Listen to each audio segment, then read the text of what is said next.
Welcome all. നമ്മുടെ UPSC മെയിൻസിൻ്റെ general studies പേപ്പറിൽ കുറച്ച് വെറൈറ്റി ആയിട്ട് നിൽക്കുന്നൊരു പേപ്പറാണ് GS4 എത്തിക്സ് എന്ന് പറയുന്നത്. കാരണം എന്ന് പറഞ്ഞു കഴിഞ്ഞാൽ ബാക്കിയുള്ള പേപ്പേഴ്സ് GS 1, 2, 3 എന്നുള്ളത് ശരിക്കും പറഞ്ഞാൽ നമ്മൾ ടോപ്പിക് എടുക്കുക, അതിനെപ്പറ്റി പഠിക്കുക, ക്വസ്റ്റ്യൻസ് വരുമ്പോഴേക്കും കീവേഡുകൾ വെച്ച് ആൻസർ ചെയ്ത് കഴിഞ്ഞാൽ നല്ല മാർക്ക് കിട്ടും. ഓക്കെ, ഇപ്പോൾ ഒരു പർട്ടിക്കുലർ ടോപ്പിക്ക്, ഇപ്പം MSP മിനിമം സപ്പോർട്ട് പ്രൈസ്, ഇല്ലെങ്കിൽ GS2 എന്നുള്ള ഒരു ടോപ്പിക്ക്, പാർലമെൻറ്റ്, നമ്മൾ ഇൻട്രൊഡക്ഷനിൽ എന്ത് എഴുതണം, അതിൻ്റെ ഒരു കീവേഡ് നമ്മൾ ചൂസ് ചെയ്യണം, ഏതൊക്കെ പെർസ്പെക്റ്റീവിൽ ചോദ്യം വരും, അപ്പം അത് അനുസരിച്ചുള്ള കീവേഡുകൾ നമ്മൾ നോക്കി വയ്ക്കുക. എന്നിട്ട് ക്വസ്റ്റ്യൻസ് വരുമ്പോഴേക്കും സ്ട്രക്ചർ ചെയ്ത് കീവേഡുകൾ എംഫസൈസ് ചെയ്ത് എക്സാമ്പിളൊക്കെ വെച്ച് ആൻസർ ചെയ്യാം, മാർക്ക് വരും. പക്ഷെ പലപ്പോഴും ഈ ഒരു സ്ട്രാറ്റജി എത്തിക്സിന് വർക്കാകാറില്ല. ഇപ്പോൾ GS 1, 2, 3 മാർക്ക് വരുന്നവർക്ക് പോലും GS4 പലപ്പോഴും ഭയങ്കര സ്ട്രഗ്ലിംഗ് ആയിട്ട് മാറാറുണ്ട്. അതിന് കാരണം എന്ന് പറഞ്ഞു കഴിഞ്ഞാൽ ആ ഒരു പേപ്പറിൻ്റെ പ്രത്യേകത തന്നെയാണ്. കാണാതെ പഠിച്ച് എഴുതുക എന്നതിനപ്പുറത്തേക്ക് ആ സിലബസ് മനസ്സിലാക്കി പ്രാക്ടിക്കൽ ആപ്ലിക്കേഷനാണ് GS4 എപ്പോഴും എംഫസൈസ് ചെയ്യുന്നത്. ചോദ്യത്തിൻ്റെ ഒരു രീതി ശ്രദ്ധിച്ചാൽ നമുക്ക് മനസ്സിലാവും. ജസ്റ്റ് പഠിച്ച് എഴുതാൻ പറ്റുന്ന ചോദ്യങ്ങൾ വളരെ കുറവാണ്. Almost every questions are at an application level. നമ്മൾ ആ കൺസെപ്റ്റ് മനസ്സിലാക്കിയില്ല എന്നുണ്ടെങ്കിൽ അത് ഉത്തരം എഴുതുക എന്നുള്ളത് ബുദ്ധിമുട്ടായി മാറാറുണ്ട്. ഇപ്പോൾ ഒരു ഉദാഹരണത്തിന് GS4 സിലബസ് എടുത്തു കഴിഞ്ഞാൽ നമ്മൾ പലയിടത്തായിട്ട് കാണുന്നൊരു ടേമാണ് വാല്യൂ എന്ന് പറയുന്നത്. Value, human values, civil service values, foundation values, അങ്ങനെ പലയിടത്തായിട്ട് നമ്മൾ കാണുന്നൊരു ടേമാണ് വാല്യൂസ് എന്നുള്ളത്. ഇപ്പോൾ കൺവെൻഷണൽ സെൻസിൽ നമ്മൾ പ്രിപ്പയർ ചെയ്യാമെന്ന് പറയുമ്പോഴേക്കും നമ്മൾ ഒന്നുകിൽ ഒരു ബുക്ക് എടുത്തിട്ട് നോക്കും ഡെഫിനിഷൻ എന്താണെന്നുള്ളത്, ഇല്ലെങ്കിൽ നമ്മൾ ഗൂഗിൾ ചെയ്ത് നോക്കും. ഇപ്പം റീസെൻ്റായിട്ട് കുട്ടികൾ എന്താ ചെയ്യുക, ChatGPT എടുത്തിട്ട് നോക്കും വാല്യൂസ് എന്താണെന്നുള്ളത്, അത് എഴുതി വെക്കും ഡെഫിനിഷനായിട്ട്. ഇപ്പോൾ നമ്മൾ നെറ്റിൽ നോക്കിക്കഴിഞ്ഞാൽ കാണുന്നത് വാല്യൂസ് എന്ന് പറഞ്ഞു കഴിഞ്ഞാൽ they are actually principles that guide an individuals action. ഒരു വ്യക്തിയുടെ ആക്ഷൻസിനെ, പുള്ളി ചെയ്യുന്ന കാര്യങ്ങളെ ഗൈഡ് ചെയ്യുന്ന ഒരു സെറ്റ് ഓഫ് പ്രിൻസിപ്പിൾസാണ് വാല്യൂസ് എന്നാണ് പറയുക. ഇപ്പോൾ കേൾക്കുമ്പം കൊള്ളാം, നമുക്കൊരു ഇൻട്രൊഡക്ഷനായിട്ടൊക്കെ എഴുതാൻ പറ്റുന്ന സാധനമാണ് value. They are a set of principles that guide an individuals action. കൊള്ളാം. പക്ഷെ പ്രശ്നം വരുന്നതെന്ന് പറഞ്ഞു കഴിഞ്ഞാൽ UPSC ചോദിക്കുന്ന ചോദ്യങ്ങളുടെ രീതിയിലാണ്. ഇപ്പം ഈ ഒരു ഡെഫിനിഷൻ പ്രിൻസിപ്പിൾസിൻ്റെ ഒരു സെറ്റാണ്, അതായത് കുറേ കാര്യങ്ങൾ, കുറേ പ്രിൻസിപ്പിൾസിൻ്റെ ഒരു കൂട്ടത്തിനെയാണ് നമ്മൾ വാല്യൂ എന്ന് വിളിക്കുന്നത്. ഈ വാല്യൂ ആണ് നമ്മൾ ചെയ്യുന്ന ആക്ഷൻസിനെ ഗൈഡ് ചെയ്യുന്നത്. കേൾക്കുമ്പോൾ വളരെ സിമ്പിളാണ്, പക്ഷെ ചോദ്യം വരുന്നത് പലപ്പോഴും വളരെ അനലിറ്റിക്കലായിട്ടാണ്. എങ്ങനെയാണ് ഈ വാല്യൂസ് നമ്മളെ ബാധിക്കുന്നത്? ഈ വാല്യൂസ് എന്ന് പറയുന്നത് യൂണിവേഴ്സലാണോ? എത്തിക്സും വാല്യൂസും തമ്മിലുള്ള വ്യത്യാസം എന്താ?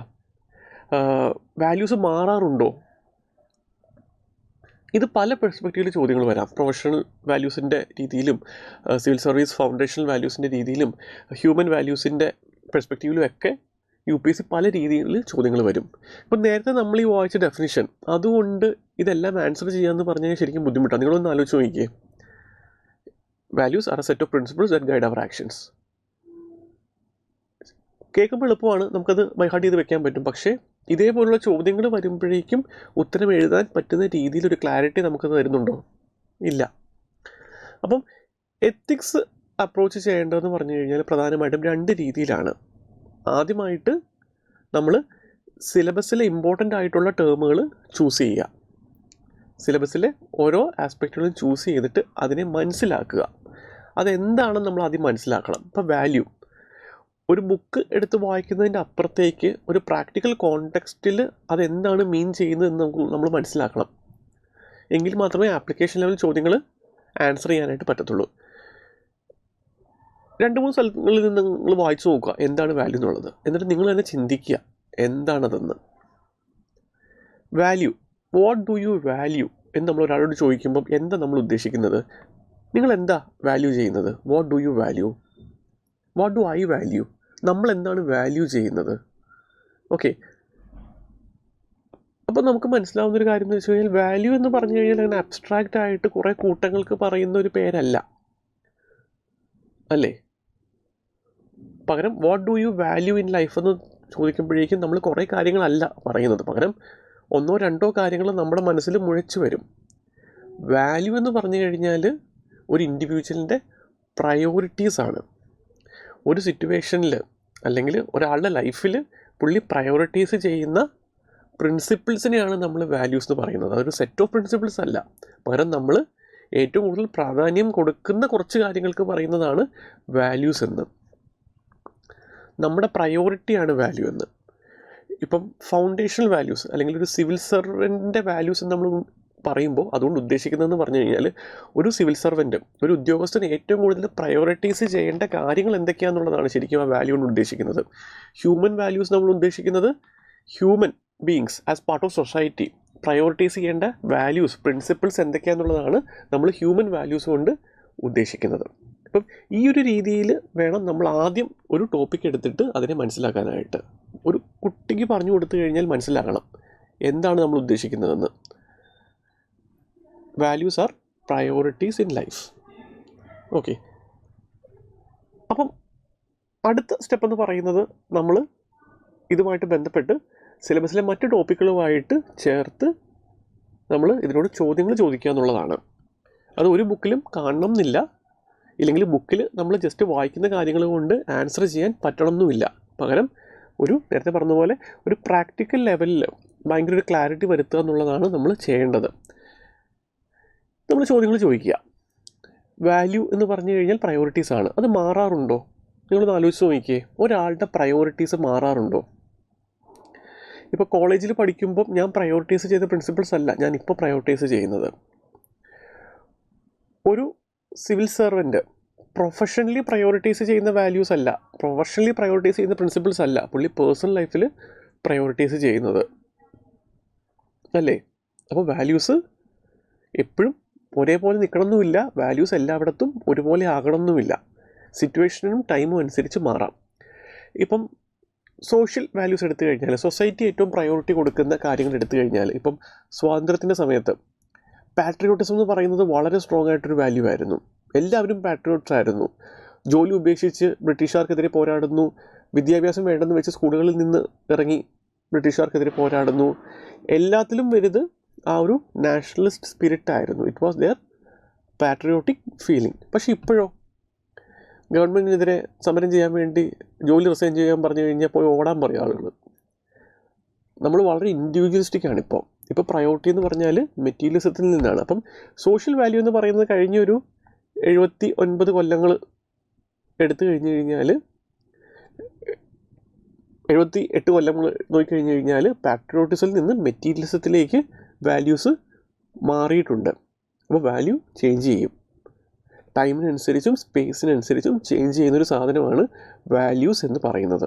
ഓക്കെ, ഈ ഒരു രീതിയിൽ നമ്മൾ മനസ്സിലാക്കണം.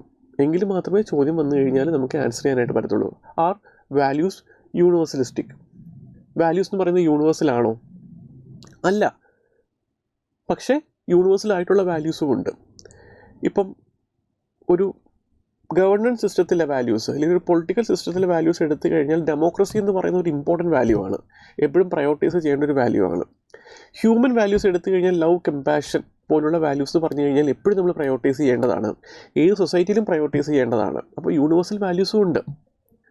യൂണിവേഴ്സൽ ഹ്യൂമൻ റൈറ്റ്സ് അപ്ഹോൾഡ് ചെയ്ത പ്രിൻസിപ്പിൾസ് അതൊരു യൂണിവേഴ്സൽ വാല്യൂ ആണ്. പക്ഷേ they are also personal. Change ചെയ്യുന്ന വാല്യൂസും ഉണ്ട്, ചേഞ്ച് ചെയ്യാത്ത വാല്യൂസും ഉണ്ട്. അപ്പോൾ ഈ ഒരു ലെവലിൽ നമുക്ക് എഴുതണം എന്നുണ്ടെങ്കിൽ വളരെ പ്രാക്ടിക്കലായിട്ട് ഓരോ സിലബസ് ടോപ്പിക്കും എടുത്തിട്ട് അത് അനലൈസ് ചെയ്യുക. എന്താ വാല്യൂവും മൊറാലും ആയിട്ടുള്ള ബന്ധം? മൊറാലിറ്റി എന്ന് പറഞ്ഞു കഴിഞ്ഞാൽ ശരി തെറ്റാണ്. എത്തിക്സ് എന്ന് പറഞ്ഞു കഴിഞ്ഞാൽ ഒരു സമൂഹത്തിൻ്റെ ശരി തെറ്റാണ്. മൊറാലിറ്റി എന്ന് പറഞ്ഞാൽ ഒരു വ്യക്തിയുടെ ഉള്ളിലെ ശരി തെറ്റാണ്. വാല്യൂ എന്ന് പറഞ്ഞു കഴിഞ്ഞാൽ നമ്മുടെ മനസ്സിൽ ഒരുപാട് ശരികളുണ്ട്, അതിനെ നമ്മൾ എങ്ങനെ പ്രയോറിറ്റൈസ് ചെയ്യുന്നു എന്നതിനനുസരിച്ചായിരിക്കും വാല്യൂ സിസ്റ്റം എന്ന് പറയുന്നത്. ഓക്കെ, അപ്പം ഒരു റിലേറ്റീവ് ആസ്പെക്റ്റാണ് വാല്യൂ എന്ന് പറയുന്നത്, പ്രയോറിറ്റൈസേഷനാണ്. എപ്പോഴും നമ്മുടെ ഉള്ളിൽ മൊറാലിറ്റി ഉണ്ട്, ആ മൊറാലിറ്റിയായിട്ട് റിലേറ്റഡ് ആയിട്ടുള്ള ഒരുപാട് പ്രിൻസിപ്പിൾസും ഉണ്ട്. ഇപ്പോൾ നേരത്തെ പറഞ്ഞ പോലെ ഞാൻ കോളേജിൽ പഠിക്കുമ്പോഴേക്കും റെസ്പോൺസിബിലിറ്റി അല്ലെങ്കിൽ പഞ്ച്വാലിറ്റി, ഡെഡിക്കേഷൻ ഒരു വാല്യൂ ആയിട്ട് ഞാൻ കണ്ടിട്ടില്ല. അതേസമയം ഇപ്പോൾ when I am on my own, when I am a professional, ഞാൻ ഈ പഞ്ച്വാലിറ്റി, ഡിസിപ്ലിൻ പോലുള്ള വാല്യൂസിന് അത് ഒരു ഇമ്പോർട്ടൻറ്റ് വാല്യൂ ആയിട്ട് ഞാൻ കരുതുന്നുണ്ട്, ഞാൻ പ്രയോറിറ്റൈസ് ചെയ്യുന്നുണ്ട്. ഒരു പ്രായത്തിൽ നമ്മൾ ചിലപ്പോൾ V might be prioritising free time we might be prioritising entertainment. പക്ഷേ ഒരു പോയിന്റിൽ വേറെ ചില കാര്യങ്ങളായിരിക്കും നമ്മൾ പ്രയോറിറ്റൈസ് ചെയ്യുക. അപ്പം വാല്യൂ എന്ന് പറയുന്നത് അതൊരു റിലേറ്റീവ് ആസ്പെക്റ്റാണ്. അതിനുള്ളിൽ പ്രിൻസിപ്പിൾസിൻ്റെ പ്രയോറിറ്റീസ് മാറിക്കൊണ്ടിരിക്കും. ഓക്കെ, ഇപ്പം നമ്മളുള്ളിലുള്ള മോറൽ ആസ്പെക്റ്റുകൾ എടുത്തിട്ട് നമ്മൾ അടുക്കി ഏറ്റവും ഇമ്പോർട്ടൻ്റ് ഏതാണ് എന്ന് നോക്കിക്കഴിഞ്ഞാൽ അതിനെയാണ് നമ്മൾ വാല്യൂസ് എന്ന് വിളിക്കുന്നത്. ഓക്കെ, അപ്പോൾ അങ്ങനെ ചിന്തിക്കുമ്പോഴാണ് നമുക്ക് ഇതിനൊക്കെയുള്ള ഉത്തരം മനസ്സിലാവുക. അപ്പം ഏത് ടോപ്പിക് എടുത്തു കഴിഞ്ഞാലും രണ്ട് രീതിയിൽ അപ്രോച്ച് ചെയ്യുക. ആദ്യം വളരെ സിമ്പിളായിട്ട് ഒരു കൊച്ചുകുട്ടിക്ക് പറഞ്ഞു കൊടുക്കാൻ പറ്റുന്ന രീതിയിൽ നമ്മളതിനെ മനസ്സിലാക്കുക. എന്നിട്ട് എത്തിക്സുമായിട്ട് ബന്ധപ്പെട്ട് ബാക്കിയുള്ള സിലബസ് ടേമുകളുമായിട്ട് നമ്മൾ ലിങ്ക് ചെയ്ത് ചോദ്യങ്ങൾ ചോദിക്കുക. ഓക്കെ, ഇപ്പം ഈ വാല്യൂസിൻ്റെ ഒരു ഇമ്പോർട്ടൻസ് എന്ന് പറഞ്ഞു കഴിഞ്ഞാൽ ഇപ്പോൾ ഒരു സിവിൽ സർവൻറ്റ് എത്തിക്കൽ ദിലമാസ് ഫേസ് ചെയ്യും. എത്തിക്കൽ ദിലമ്മ അതായത് നമുക്ക് അത് വേണോ ഇത് വേണോ എന്നൊരു തോന്നില്ല. എത്തിക്കൽ ദിലമ്മ എന്ന് പറഞ്ഞു കഴിഞ്ഞാൽ അതായത് രണ്ട് ശരികൾക്കിടയിൽ ഏത് ചൂസ് ചെയ്യും, അതാണ് ethical dilemma. Both are ethically right. So choosing between two rights creates a dilemma. എന്ത് ചെയ്യും എന്നുള്ളത്. ഓക്കെ, ഇപ്പോൾ ഒരു സിവിൽ സർവൻറ്റ് ഒരു കളക്ടർ ആളുകളെ ഒഴിപ്പിച്ച് റോഡ് പണിയണം. പുള്ളിയുടെ റെസ്പോൺസിബിലിറ്റി എന്ന് പറഞ്ഞാൽ അതാണ്. അപ്പോൾ ആ സമയത്ത് പുള്ളി അനുഭവിക്കുന്ന ദിലമ്മയുടെ ഒരു ഡെപ്ത് എന്ന് പറയുന്നത് it's actually linked to his values. പുള്ളി പ്രയോറിറ്റൈസ് ചെയ്യുന്ന സാധനങ്ങൾക്ക് അനുസരിച്ചായിരിക്കും പുള്ളിയുടെ ഒരു എത്തിക്കൽ ദിലമ്മയുടെ ആ ഒരു ഇൻറ്റൻസിറ്റി എന്ന് പറയുന്നത്. ഇപ്പോൾ എല്ലാത്തിനും മുകളിൽ ഇതൊരു സർവീസാണ്, ഇത് ഇൻസ്റ്റൻറ്റ് ജസ്റ്റിസ് കൊടുക്കാൻ വേണ്ടി ഉള്ള ഒരു ജോലിയാണ് എന്ന് വിശ്വസിക്കുന്ന ഒരാൾക്ക് തൽക്കാലത്തേക്ക് പോലും ആളുകളെ ഈ റോഡ് ഡെവലപ്മെൻറ്റിന് വേണ്ടി വീടുകളിൽ നിന്ന് ഇറക്കുക എന്നുള്ളത് ഒരു ഭയങ്കര കോൺഷ്യസ് ബ്രേക്ക്, ഒരു മനസാക്ഷി കുത്തായിട്ട് ഉണ്ടാവും. ഒരുപാട് ഒരു മോറൽ ദിലമ്മ, ഒരു എത്തിക്കൽ ദിലമ്മ പുള്ളി ഫേസ് ചെയ്യേണ്ടി വരും. അപ്പം ഓരോരുത്തരും സിറ്റുവേഷൻസിനെ ഹാൻഡിൽ ചെയ്യുന്നത് ഇല്ലെങ്കിൽ ഒരു ഡിസിഷൻ എടുക്കുന്നത് ഇതൊക്കെ അവരുടെ വാല്യൂ സിസ്റ്റവുമായിട്ടായിരിക്കും ബന്ധപ്പെട്ട് ഇരിക്കുന്നത്. അതുപോലെ തന്നെ ഈ വാല്യൂസ് ടൈമിനനുസരിച്ച് മാറുകയും ചെയ്യാം. സർവീസിലേക്ക് ജസ്റ്റ് കയറിയ ഒരാൾ പ്രൊസീജിയൽ ഇൻറ്റഗ്രിറ്റി, നിയമം അനുസരിച്ച് തന്നെ പോകണം. പ്രൊസീജിയൽ ഇൻറ്റഗ്രിറ്റിയും അങ്ങനത്തുള്ള കാര്യങ്ങൾക്ക് ചിലപ്പോൾ ഭയങ്കര ഇമ്പോർട്ടൻസ് കൊടുക്കുമായിരിക്കും. ബട്ട് ഓവർ എ ടൈം ചിലപ്പോൾ പുള്ളി കുറച്ചും കൂടെ എമ്പത്തറ്റിക്കും അതേപോലെ തന്നെ ഹ്യൂമാനിറ്റേറിയൻ ആസ്പെക്റ്റിൽ കൂടുതൽ ഫോക്കസ് ചെയ്യുന്ന ഒരാളായിട്ട് മാറാം. ആളുകൾക്ക് നല്ലത് വന്നാൽ മതി, നിയമം കുറച്ചൊക്കെ ലംഘിച്ചാലും കുഴപ്പമില്ല, ആ രീതിയിലേക്ക് മാറാം. അപ്പം മനസ്സിലുള്ള റൈറ്റ് ആൻഡ് റോങ് അത് അങ്ങനെ തന്നെയാണ്, പക്ഷേ അതിൻ്റെ പ്രയോറിറ്റീസ് മാറുന്നു. അതിനെയാണ് നമ്മൾ വാല്യൂസ് എന്ന് വിളിക്കുന്നത്. ഓക്കെ, അപ്പം ഇനി മുതൽ GS4 നിങ്ങൾ പഠിക്കുമ്പോൾ ഈ രീതിയിൽ ഓരോ ടേമുകളെടുത്ത് സിമ്പിളായിട്ട് മനസ്സിലാക്കുക. അതിനെ ഒരു പ്രാക്ടിക്കൽ ഓറിയൻറ്റഡ് ആയിട്ട് ഉള്ള എക്സാമ്പിളുകളും അതേപോലെ തന്നെ ബാക്കിയുള്ള ടോപ്പിക്കുകളുമായിട്ടും ലിങ്ക് ചെയ്ത് പഠിക്കുക. ഓക്കെ, മറ്റൊരു കാര്യം കൂടി, സൈലത്തിൻ്റെ ഓൺലൈൻ ഓഫ്ലൈൻ ബാച്ചുകളിലേക്കുള്ള അഡ്മിഷൻ നമ്മൾ ആരംഭിച്ചിട്ടുണ്ട്. അപ്പോൾ അതിനെപ്പറ്റി എന്തെങ്കിലും ഡൗട്ടുകളുണ്ട്, അതിനെപ്പറ്റി കൂടുതൽ അറിയണം എന്നുണ്ടെങ്കിൽ ഈ കാണുന്ന നമ്പറിൽ കോൺടാക്റ്റ് ചെയ്യുക. Okay, thank you.